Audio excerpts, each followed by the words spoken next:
گەرم و گەشتنی سڵاوەکانتان پێشکەش بینەرانی خۆشەویستی تەلەڤیزیۆنی کۆمەڵە خۆشحاڵین لەوەی کە جارێکی تر لە بەرنامەی ئێمە و بینەرانەوە دەبینە میوانی ماڵەکانتان. لەم بەرنامێشدا هەروەک بەرنامەکانی ڕابردوو لەگەڵ هاوڕێ هاوکارمە میر کۆمەڵێک بابەتی جۆرا و جۆر پێشکەش دەکەین و تا جێگایەکە مەجال هەبێت وەڵامی پرسیارەکانی بینەران دەدەینەوە. بەڵا عزیزان لەلای منی شەو سڵاتان لەبێت، هیوادارین کە لە هەر کوێیەکەم ساغ و سڵامەت بن و مەجالی وەشتان هەبێت تا کۆتایی ئەم بەرنامەیەش لەگەڵمان بن.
شلشلة دروا وبلنجا اي وي وي لو قنجا شلشلة دروا وبلنجا شوكالي هورامانا يا لي والي هلا بجا بايشين الولاي ابا للسرسيني كلانجا اضلم دبوري توا كاتدي بسر بنجا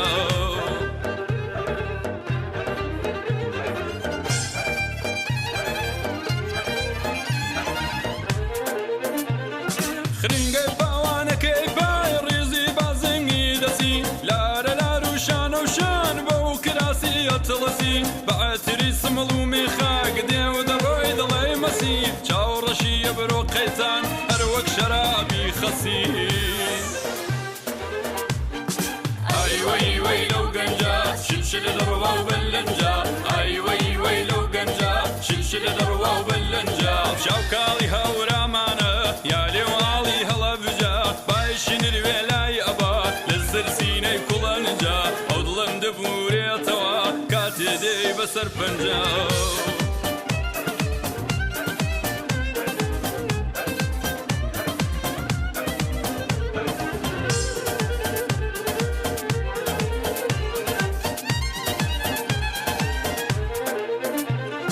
هروكبي كل صوان رشتو تخالي ملت اخو كبي او كسي كوابر دنيا دلت دزان ما شيخ كجين شاواني فرلاك دكتشي اوري بروا كشمي ليبي وقبلت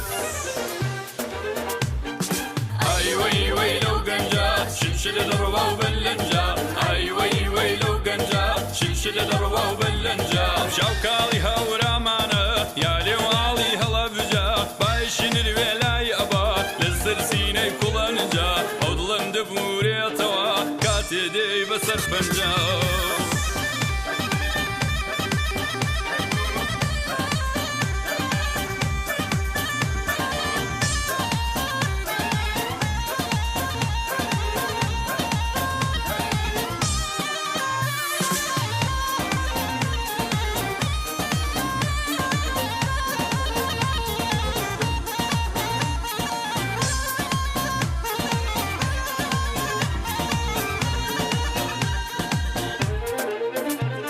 شوخ وشم وشاو بلاق نازار وزاد جواني بسر شاند بخشانا زلفي رشيق قتراني خرفة وليداني دليم ميكشي حوراماني لدوري بالا دقريم يا رجياني بجياني اي وي وي لو قنجا شلشل دروا وبلنجا اي وي وي لو قنجا شلشل دروا وبلنجا شوكالي هورامانا يا لو هلا بجا بايشين الولاي ابا للسرسيني كلانجا اضلم دبوري توا كاتدي بسر فنجا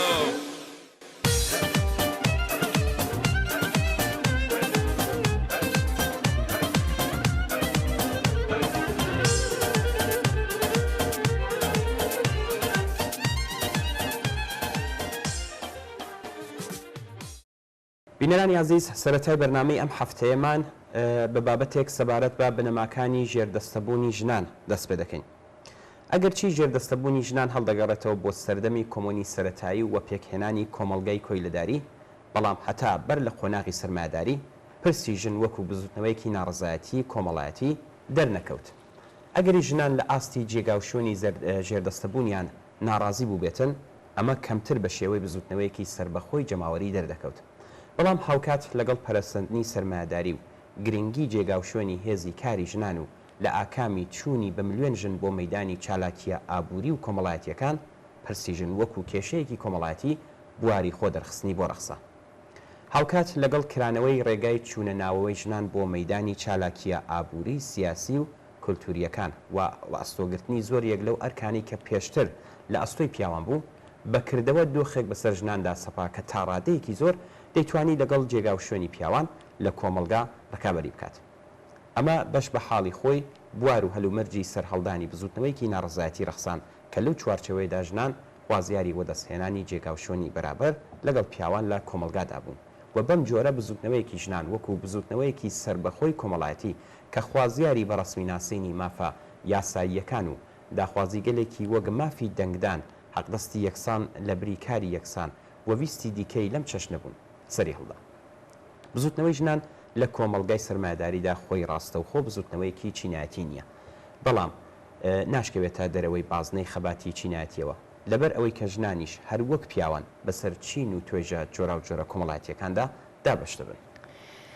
گەرچی بزوتنەوەی ژنان بەگشتی ئامانجێکی بنەڕەتی دەگرێتە بەر کە ئەویش بریتیا لە وەدەستهێنانی جێگا و شوێنی کۆمەڵایەتی یەکسان لەگەڵ پیاوان، بەڵام قورسایی بەرەو پێشبردننی وەها بزوتنەوەیەک زیاتر لە هەمووان لەسەر شانی ژنە کرێکار و زەحمەتکێشەکانە، چونکە ئەوە ژنانی کرێکارن کە لەلایەکەوە وەکو کرێکار دەچەوسندرێنەوە و تەنانەت لە چاو پیاوانی کرێکار مەترسی چەوسانەوە و لەسەر کاردەرکردنی زیاتریشان لەسەرەوە. لەلایەکی دیکەشەوە بەهۆی ڕەگەزەکەیشیانەوە وەکو مرۆڤی پلەدوو دێنە ئەژمار و سوکایەتیشیان پێدەکرێت. کەواتە لە بزوتنەوەی ژناندا ڕۆڵی ژنە کرێکارەکان و هەڵسوڕەوانی کۆمونیست ڕۆڵێکی بەرز و بنەڕەتیە. لە وڵاتانی پێشکەوتوی سەرمایه‌داریش هەرچەند ژنان توانویانە لە ڕێگای چەسپاندنی بەشێک لە داخوازەکانیان و مسۆگەرکردنی مافەیە یاساییەکانیان بۆ خۆیان سەرکەوتنێکی بەرچاو بەدەست بهێنن، بەڵام سیستمی سەرمایه‌داری هەروە هێمای پیا و سالاری خۆی پاراستووە. پرسی ژن ناتوانێت بە شێوەیەکی بنچینەئی لە چوارچێوەی سیستمی سەرمایه‌داریە وەڵامی ڕاستەقینەی خۆی وەربگرێتەوە، لەبەرەوەی کە لە بنەڕەتەوە دوو مەرجی سەرەکی بۆ سەقامگیری یەکسانی کۆمەڵایەتی ژن و پیا و بریتین لە ژنان لە ئاستێکی جەماوەریدا بێنە ناو بەشە چالاکیە ئابوووریەکان، کۆمەڵایەتیەکان، سیاسی و کەلتوریەکان و هەروەها قورسایی کاری تاقەتپڕۆکێنی ناوماڵ و منداڵداری لەسەر شانی ژنان لا ببرێت و بکرێتە ئەرکێکی کۆمەڵایەتی. کەوابێت تەنیا بە هاتنە ئارای وەها هەلومەرجێکە کە یەکسانی ڕاستەقینەی ژنان و پیاوان وەدیدێت، بەڵام هاتنەدی هەر ئەم بارودۆخە بەسراوەتەوە بەوەی کە خاوەنداریەتی بۆژوازی ببێتە خاوەنداریەتی کۆمەڵایەتی لە کۆمەلگادا. کەوابێت بزوتنەوەی ژنان بۆ ڕزگاری یەکجارەکی دەبێت لە چوارچێوەی خەباتی بۆژوازی واوەتر بچێت و خۆی بە بزوتنەوەی سوسیالیستی کرێکاری بە ئامانجی لە ناوبردننی سەرمایه‌داریەوە پێوەست بکات و چارەنووسی خۆی بە چارەنووسی ئەم بزوتنەوە گرێ بدات. هەرچەند بزوتنەوەی ژنان کەم و کۆڕی خۆی هەیە، بەڵام بزوتنەوەیکی شۆڕشگێڕانەیە و دەشتوانێت لە گۆڕانکاریەکانی داهاتووی کۆمەلگادا ڕۆڵێکی گرنگ بگرێت.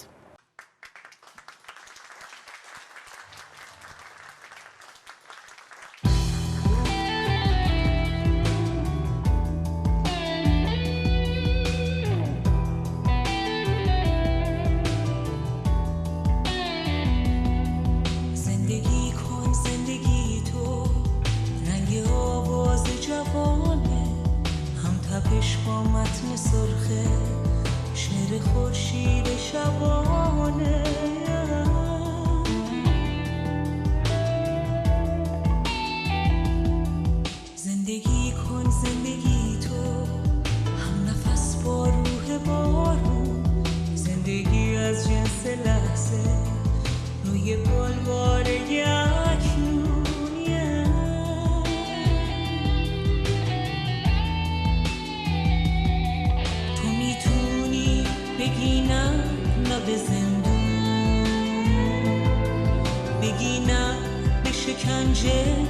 به اعدام.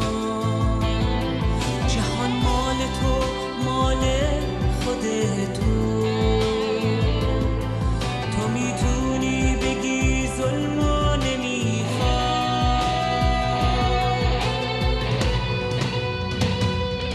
مثل شعله، مثل شبنم، مثل ابرو، مثل تندر زندگی کن، زندگی تو تا ته لحظه آخر.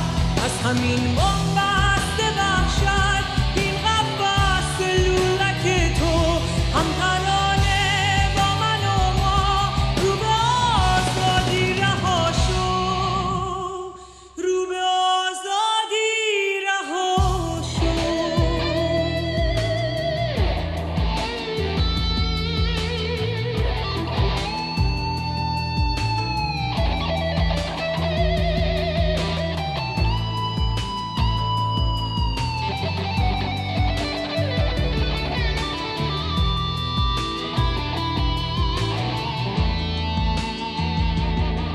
شب تکرار دام گل سرخ، تو رویاتو به بارون روی گلبرگ، روی سکوت و سرب و صد و سایه، صدای زندگیشو مرگ بر مرگ.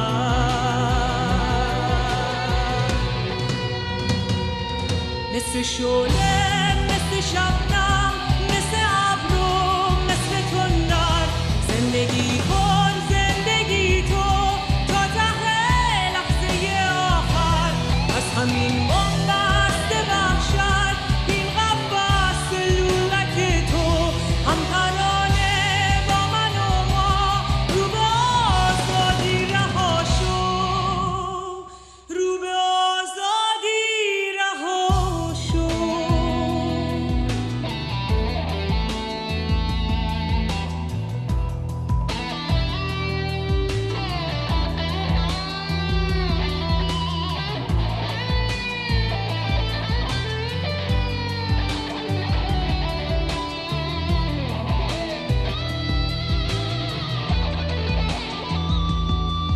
نمیبینی تو این دوزخ به جز ما، به جز ابلیس و این قدیسک ها نیست. ستم قحطی، قرق، فقر و تجاوز.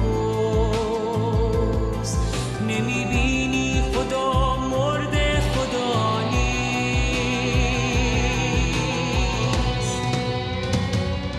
مثل شعله، مثل شبنم، مثل ابرو، مثل تندر زندگی کن، زندگی تو تا ته لحظه آخر. از همین بنبست وحشت، این قفس لولک تو هم ترانه با من و ما رو به آزادی رها شو، رو به آزادی رها شو.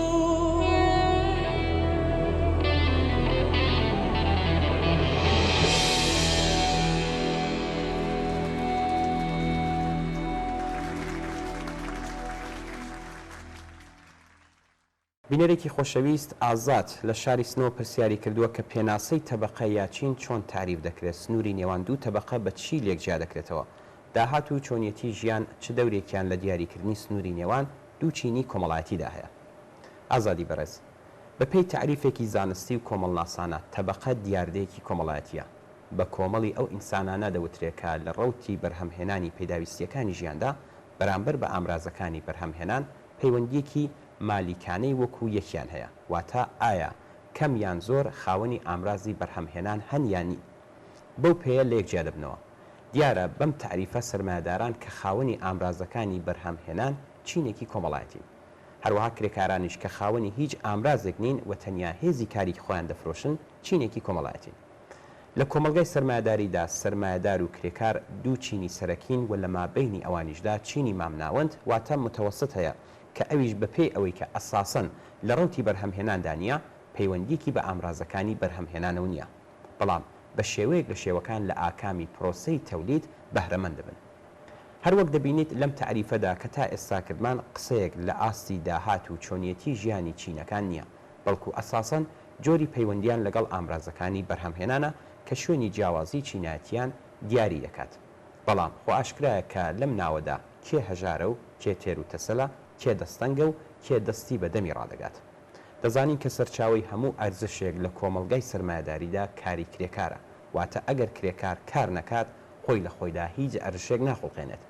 هەموو چینە کۆمەڵایەتیەکان واتە هەموو دانیشتوانی سەرگۆی زەوی و لەوانە خودی کرێکارانیش هەر کامە بەڕادەیەک لە ئەرزشی کارێک کە کرێکار دەیخۆڵقێنێ بەهرەمەند دەبن. لە دابەشکردنی بەرهەمی کاردا ئەوەی کە بە کرێکار دەبڕێ هەر ئەوەندەیە کە بیکاتە مەسرفی خۆی و خانەوادەکەی و بژی و سەر لە نوێ سۆزی ڕۆژ بێتەوە سەرکاریش. سەرمایەدار بە هەر ڕادێکە بتوانێت ژمارێکی زۆرتر کرێکار لە جەریانی تۆلیدا بەکاربێنێ بە پێی قاعدە سەهمێکی زۆرتری لە دابەشکردنی بەرهەمی کاردا پێدەبڕێت. چینی مامناوەند لەو ناوەدا بەشێک لەم بەرهەمەی ئەساسن لە ڕێگەی معاملە و سات و سەودا و یان بەپێ دەورێکی واستەی کە دەبینێ دەستی دەکەوێت. هەڵبەت بەردەوام هەڵدەدات کە سەهمێکی زۆرتری لە بەرهەمی کار نەسیب بێت کە مامۆڵان ئەکسەریەتیان تێدا زۆر سەرکەوتوو نیە. بەپێ ئەوەی کە تا ئێستا وتمان چینی کرێکار لە کۆمەلگادا وجودی لازم و زەروریە. بەبێ ئەو چینە چرخی ژیان هەڵناسووڕێ و چینەکانی تر وجودیان بۆ چوونە پێشی ڕەوتی ژیان حیاتی و زەروری نییە. سەرمایەدار ئەگەر کارخانەکەی و حیسابە بانکیەکانی بۆ نمونە تەحویلی شەورای کرێکارانی کارخانەکەی بدات و بڕوات بۆ هەر شوێنێکە پێخۆشە یان بمێنێتەوە و وەکو کرێکارێک کار بکات چرخی کارخانە ناوەستێت و کرێکارەکان خۆیان ناوەندەکان بەڕێوە دەبن. بەڵام ئایا کرێکارێکیش هەر ئەو مۆقیەتی هەیە؟ دیارە ئەوان زیادی نین، ئەوان لازمن. ئەگەر ئەوان دەستەکەڵ هەڵگرن و بڕۆن چرخی تۆلیدی کارخانە دەوەستێت. سەرمایەداری ئەو نیزامەیە کە تێدا هێزی چینی کرێکار وەکو هەر جنس و کاڵایەکی دیکە لە بازاردا دەکردرێ و دەفرۆشترێ و بە مەسرف دەگات. کۆکردنەوەی ئەو کاڵایەش بۆ سەرمایەدار وەکو بەشێک لە سەرمایەکەی وایەکە بەکاری دێنێ بۆ ئەوەی لەگەڵ مەسرفبوونیدا لە پاڵ بەشەکانی دیکەی سەرمایەدار ئەرزشێکی تازێ بۆ بخۆڵقێنێت.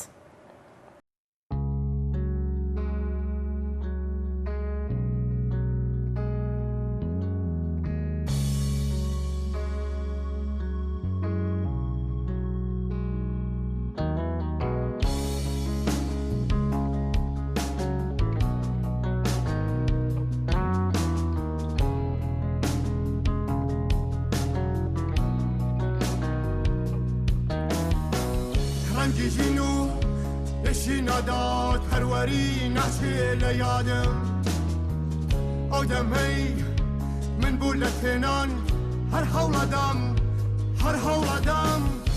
کرێکارێکم من لە ژێری حکمی نادات هەروەری و بەشخۆران وا دەیڵێمەوە دەنگ هەڵبڕن بەرنەوە شەقامەمان بەشمەینەتی نابێ ئەمەد زیمان پرکار بە ڕەنج کێشان بۆ شکۆی چەلادەکان ئەی هەوڕیانی ڕەنجی دەران بێنەوە مەیدانی خوێنخان ئێمە هەموو بۆ یەکتری دەبینە هێز و پشتیوان دەنگ هەڵبڕن وەرنەوە شەقامەکان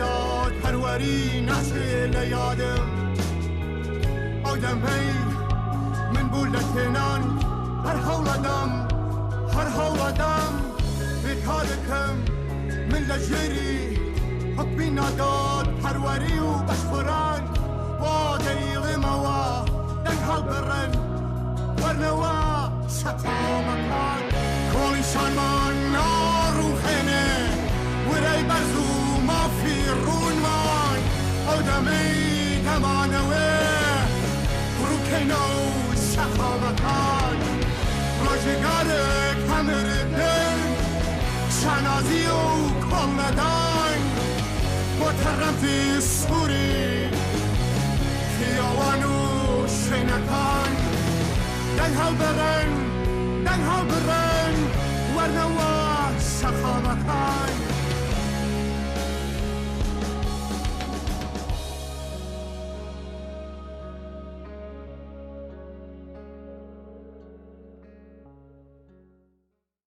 بینەرێکی خۆشەویستمان بە نازناوی سابات لە شاری ورمەوە لە نامەیەکدا پرسیاری کردووە کە جیایی دین لە دەوڵەت بە چ مانایەکە و تەفاوەتی لەگەڵ جیایی دین لە سیاست چییە و بۆچی جاروبار ئەمیان ئەویان بەکاردێنن. ساباتی بەڕێز زۆر سپاس بۆ نامەکەت. پێش هەموو شتێک پێویستە بڵین کە لە ئەدەبیاتی ئێمەدا جیایی دین لە سیاست بەکار نایەت. ئێمە لەم بارەوە دروشمی جیایی دین لە دەوڵەتمان هەیە. جیایی دین لە سیاست جۆرێک فریوکاری تێدایە. هەرچەند هێندێک کەس و لایەنیش بەبێ ئەوەی جیاوازیەکەی بزانن بەکاری دێنن. بەعزێک لەوانەی کە دش بە دروشمی جیایی دیندا دەوڵەتن وا نیشان دەدەن کە گۆیا ئێمە دروشمی جیایی دین لە سیاستمان بەرز کردوتەوە بۆ ئەوەی نیشانی بدەین کە گۆیا ئێمە دروشمی ئازادی بێشەرت و مەرجی سیاسی پەیڕەو ناکەین. ئەوە جۆرێک چاواشەکاریە لە هەڵوێستی ئێمەدا. هەر کەسێکی مەسەبی دەتوانێت سیاسیش بێت و ئێمە کێشەکەشمان ئەوە نییە. کێشەی ئێمە جیایی دینە لە دەوڵەت. لە ڕوانگەی ئێمەوە جیایی دین لە دەوڵەت واتە هەڵوەشانەوەی حتمی هەموو جۆرە ئیمتیاز و هەڵاواردنێک لە کاروباری دەوڵەتی و مافی کەسەکان لەسەر بنەمای مەسهەب و مەقامی مەسهەبیان ویان باوەڕ و بێباوەڕیان بە مەسەب واتە هەڵوەشانەوەی یەکجارەکی یارمەتیە ماڵی و غەیرەماڵیەکانی دەوڵەت بە چالاکی و دامەزراوەی مەسهەبی واتە هەڵوەشانەوەی مادەی دەرسی و یاسا و ڕێسای مەسهەبی لە مەدرسە و دامەزراوە ئاموزشیە دەوڵەتیەکان واتە هیچ کام لە مەسهەبەکان وەک مەسهەبێکی ڕەسمی بە ڕەسمیەت ناناسرێت. مەسهەب دەبێتە ئەمری خصوصی کەسەکان و هەموو کەسێک لە هەڵبژاردننی هەر مەسهەبێکدا یان هەر مەسهەبێکدا یان نەبوونی مەسهەبدا ئازادە. جیایی دین لە دەوڵەت دروشمێکە کە وێڕای نیشاندانی دژایەتیمان لەگەڵ مەسهەب وەک ئەمرێکی دەوڵەتی تاهودیشمان سەبارەت بە ئەسڵی ئازادی بێشەرت و مەرج دەردەبڕێت.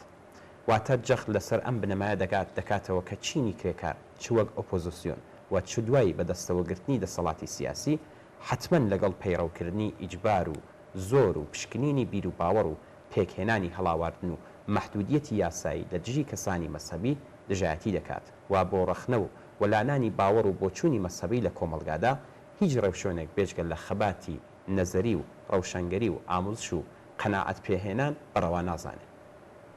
داواکاری جیایی دین لە دەوڵەت دەستی دەوڵەتەکان لە پەرەپێدانی مەسەب بە بەکارهێنانی سەروەت و ئیمکاناتی گشتی کۆمەڵگا کورد دەکاتەوە. لەم ڕووەوە جیایی دین لە دەوڵەت و بوونی مەسەب بە ئەمری تایبەتی ئینسانەکان یەکێک لە دروشم و لەو داواکاریانەیە کە ئێمە کۆمونیستەکان خەباتی بۆ دەکەین. بەڵام بێجگە لە ئێمە بەشێک لە ئۆپۆزیسیۆنی بورژوازیش جگە لەوەی کە لە داهاتوودا تا چڕادەیەک پێوە پایبەند دەبن هەر ئەم دروشمان هەڵگرتووە و هێندێک جاریش پەرەپێدەری ئیدە غەیرە مەسەبیەکانیشن و خۆیان بەس سێکۆلار دەزانن.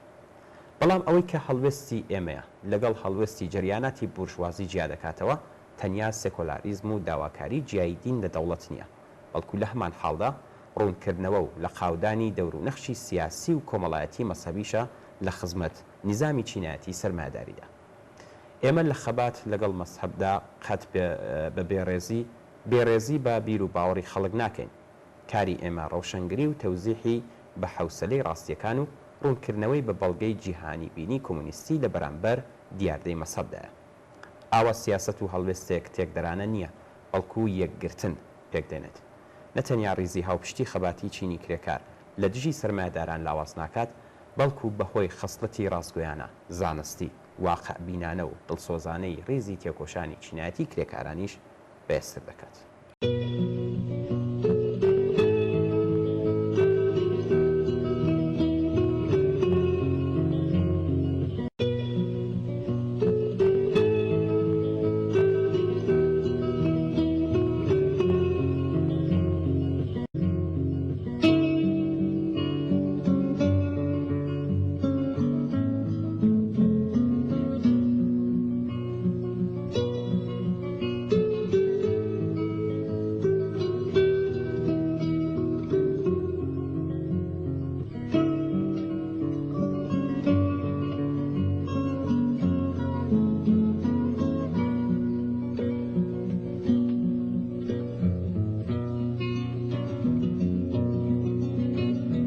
Yo no canto por cantar,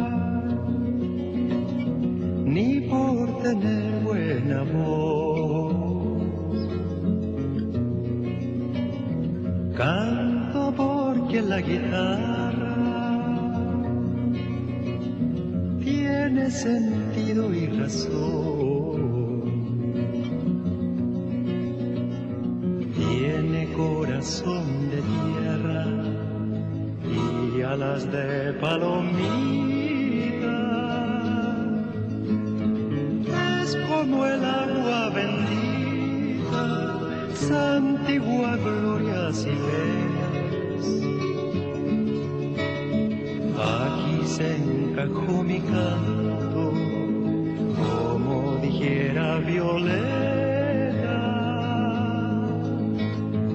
Guitarra trabajadora, con olor a primavera.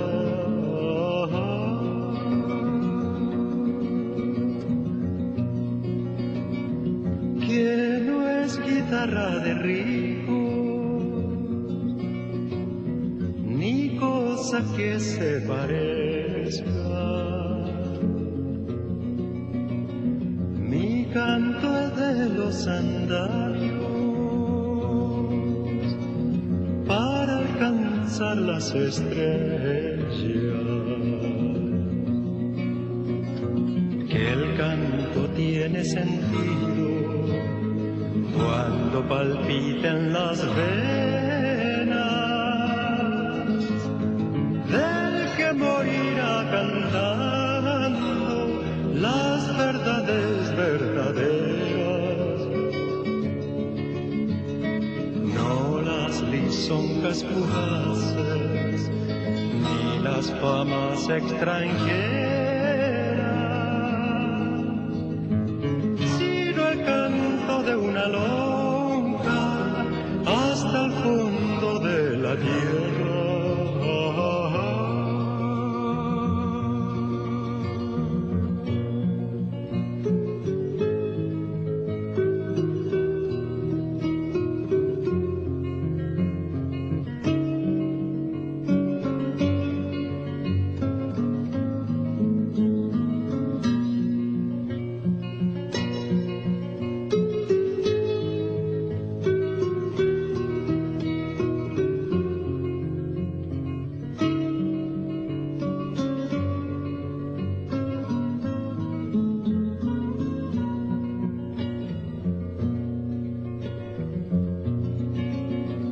Ahí donde llega todo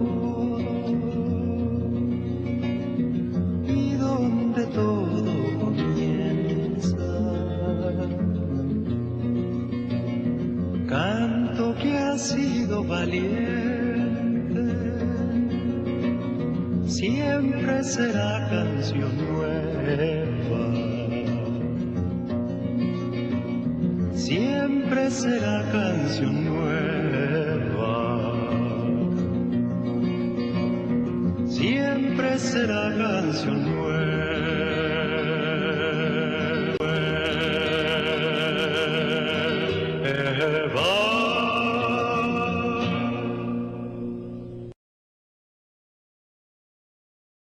بینەرێکی ئازیزمان بە نازناوی فەریاد لە ناوچەی ژاوەرۆ لە نامێکدا نووسیەتی بۆچی ئێوە ناوی ئەو کەسانە کە مەوادی مخەدر بڵاو دەکەنەوە و دەبنە هۆکاری ماڵوێرانی خانواتەکان بڵاو ناکەنەوە. فەریادی بەڕێز کۆمەڵە وەکو ڕێکخراوێکی مەسئول بەرامبەر بە کێشە و گیرۆگرفتەکانی کۆمەلگای کوردستان هەڵسو کەوت دەکات لە کاتێکدا کە ئێمە بەهۆی بارودۆخی ئێستا ئیمکانی ئەوەمان نییە کە لە دادگایەکی عادڵانە ئەو کەسانە محاکمە بکەین و بە سزای خۆیانیان بگەێنین بۆمان نییە بەبێ ئەوەی ئیمکانی دیفاع لە خۆیان لە بەردەم وەها دادگایەکدا پێ بدەین بیان خێنە بەردەم تووڵەی جەماوەرەوە یان خۆمان بە پێ معلوماتێکە پێمان دەگات یا یەکلایانە و بێدادگایی دەست بکەین بە سزادانیان. لەگەڵ ئەوەشدا کە ئێمە دەزانین ئەو جۆرە کەسانە چەندە تاوانبار و چەندە زیان بە کۆمەلگا دەگەێنن، بەڵام ئێمە لە سەرمانەکە سنەتی ئوسولی و دروست بۆ بەڕێوەبردننی دوا ڕۆژی کۆمەلگادا بمەرزێنین. فرۆشیاران و بەڵاوکراوانی مەوادی مخدر لە هەر شوێنێکی کوردستان لەلایەن کۆمەڵەوە بە تاوانبار دەناسرن و ناوی ژمارێکی زۆر لەو تاوانبارانە تا ئێستا بەدەستی ئێمە گەیشتووە و لە لای کۆمەڵە ناوەکانیان ڕاگیراوە و بە دڵنیاییەوە لە کاتی خۆیدا کۆمەڵە لێپرسینەوەی توندیان لەگەڵ دەکات و دەبێت وەڵام دەرەوە بن. بڵاوکردنەوەی مەوادی مخدر لە نەزەر کۆمەڵەوە تاوانە و فرۆشیارانی ئەو مەوادە دەبێت چاوەڕوانی سزای یاسایی ئەو کردەوە نائینسانی خۆیان بن. هەڵبەت ئەو بۆچوونەی ئێمە بە واتای ئەوە نییە کە خەڵک دەبێت بەرامبەر بە ئەم جۆرە کەسانە بێتەفاوت بن. جەماوەری خەڵک خۆیان ئەو کەسانە دەناسن و گەلێک نمونە هەیە کە نیشان دەدات ئەو کەسانەیان لە ناو گەڕەک و شاردا بەتاق خستووەتە و بە نفرەتەوە چاویان لێ دەکەن. هەموو پەیوەندی و هاتوچێک دراوسێتی و هاومەحەلەیی لەگەڵیان قەت دەکەن. ئێمە لایەنگەری ئەوەین کە خەڵکێکە کەسانی لەو چەشنا لە هاوسایەتی یان هاومەحەلەیی خۆیاندا دەبینین جۆرێک ڕەفتاریان لەگەڵ بکەن کە زەوی ژێریان داخ بێت و ئیمکانی مانەوەی نیشتەجێبوونیان لەو شوێنانە بۆ نەمێنێت. لەلایەکی دیکەوە ڕوو لە لاوانی کوردستان و بنەماڵەکانیان دەڵین کە نەتەنیا نابێت پەنا بۆ مادە هۆشبەرەکان بەرن، بەڵکو دژایەتی لەگەڵ تاوانبارانی بڵاوکردنەوەی مەوادی مخدر بە بەشێک لە خەباتی خۆیان لە دژی کۆماری ئیسلامی بزانن. لاوانی کوردستان سەرمایەی داهاتووی ئەم وڵاتەن و دەبێت خۆیان بە خەباتێکی لێبراوانەوە بۆ لە گۆڕانی کۆماری ئیسلامی ئامادە بکەن و بنەماڵەکانیشیان پێویستە بیان پارێزن و ئاگایان دیان بێت. بەو هیوایی بە لە گۆڕنانی کۆماری ئیسلامی دیاردەی نیگریسەکانی ئەو ڕژیمە لەوانە مەوادی مخدریش لەسەر کۆمەلگا کەم بێتەوە.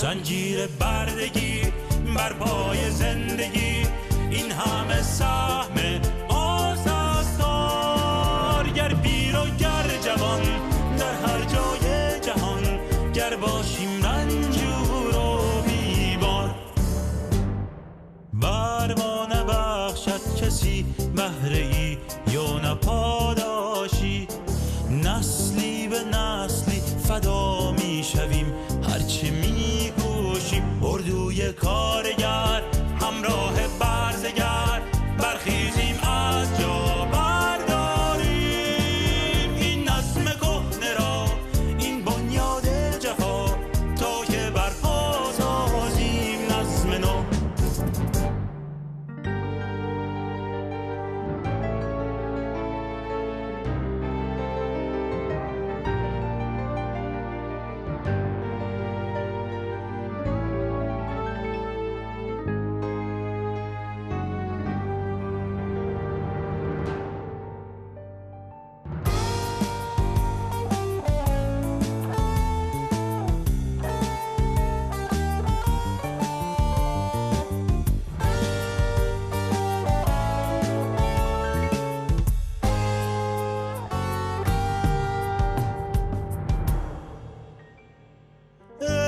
صاحبان زر و زور و محبس و دیوار، بر پاگران قل و بند و چوبه های دار، قدرت زندان میرسد پایان وقتی که برپا خیزیم ما، سرنگون خواهد شد بنای شما با دست پرتبان.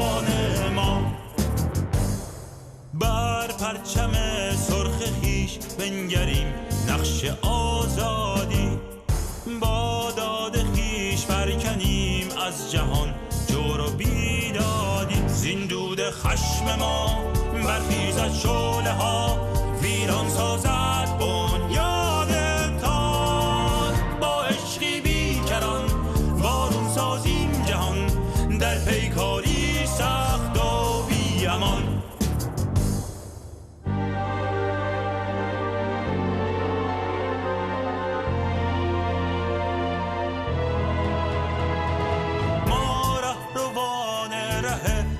تلاش پرالتاریم از شرق و غرب تا شمال و جنوب ما چه بسیاریم هم بمب و جنگتان مکر و نیرنگتان گردونی سر برپا سازیم موج فاشیسم را رو به راسیسم را بشکنیم با حزب کمونیسم این چرخ گردون به کام خیش بر بگردانیم دور شما پایان رسد زین که ما میدانیم در راه فردا فردایی زیبا با حزبی محکم برخیزیم ارتش فردایی بی ترس و پروایی بذر جهان آزادی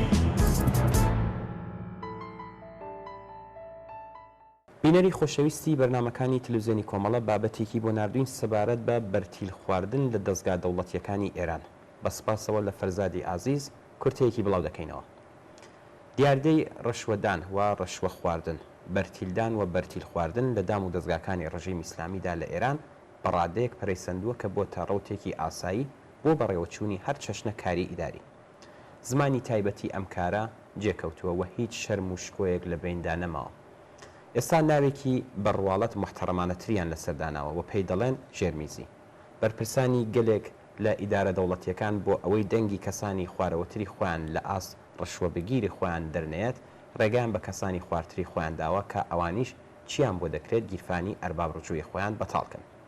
هەڵبەت ئەگەر هاتوو کەسێکی شکایەتی بردە بەردەم بەرپرسەکە ئەوە وەڵامی دەدەنەوە کە زەحمەتی کێشاوە و تۆش دیاریەکت پێداوە لە خۆتەوە ناوی خراپی لەسەردا منێ. کەم نینەوە بەرپرسە دەوڵەتیانش کە جگەل لەوەی خۆیان ڕاستەوخۆ وەری دەگرن دەرسەدێک لەوەی ئەوانەی خواردترەوە وەری دەگرن بۆ لای خۆیانیشی ڕادەکێشن. بەرتیل خواردن تەنیا یەکێک لە شکڵەکانی گەندەڵی ئیداریە لە ئێران و بەرتیل خۆری گەورەش ئەو کەسانن کە لە کاروباری بازرگانی لە ئاستی گەلێک سەرەوەدان و ئاستی بەرتیلدان و بەرتیل خواردنیان دەگاتە ملیۆنها. هەڵبەت لە واستەدا ناوەکەشی ئەگۆڕدرێت و پێی دەڵێن کۆمۆسیۆن وەرگرتن. زۆر سپاس بۆ ئەو ئازیزە و هیوادارین هەروەها بەردەوام بیت لە پەیوەندیکردن لەگەڵماندا.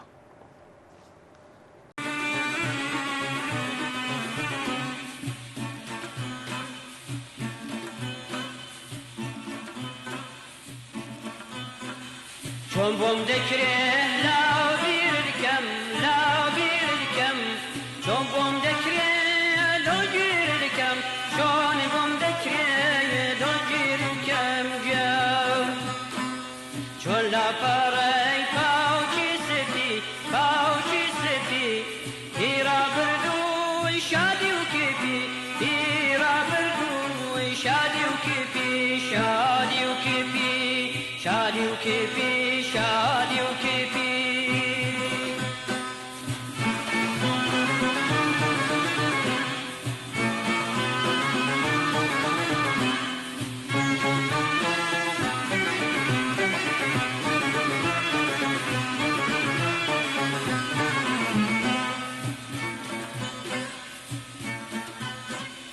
هر جوێنێ بوو لێرانەدا لێرانەدا هەر لەم شوێنایە وێرانەدا هەر لەم شوێنایە وێرانەدا گیان بۆ ڕابردوون باو هەڵمژین باو هەڵمژین خەندەمان ناو سەر لێویژین خەندەمان ناو سەر لێویژین سەر لێویژین سەر لێویژین سر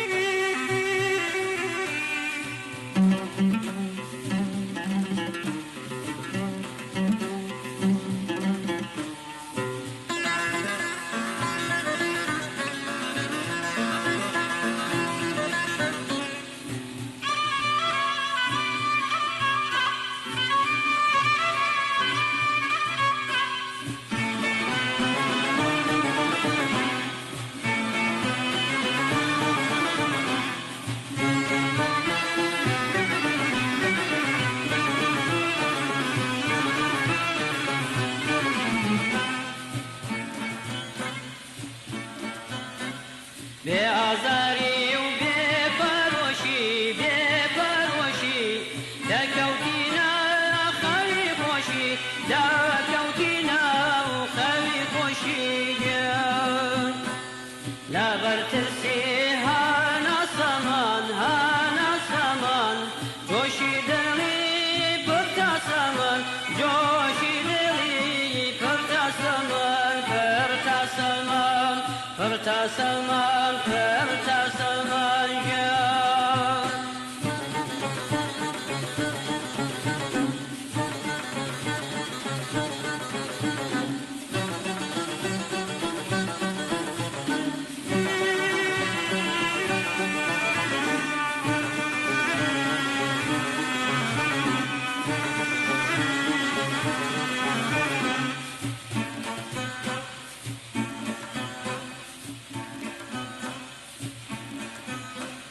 دەستە و پەنجەی خوای دڵداری خوای دڵداری دەیداینێ با دەی بەختیاری دەیداینێ با دەی بەختیاری ساچۆن دەبێ لاو بیر دکەم لاو بیر دکەم چۆن بۆم دەکرێ دڵگیر دکەم چۆن بۆم دەکرێ دڵگیر دکەم دڵگیر دکەم دڵگیر دکەم دڵگیر دکەم گیان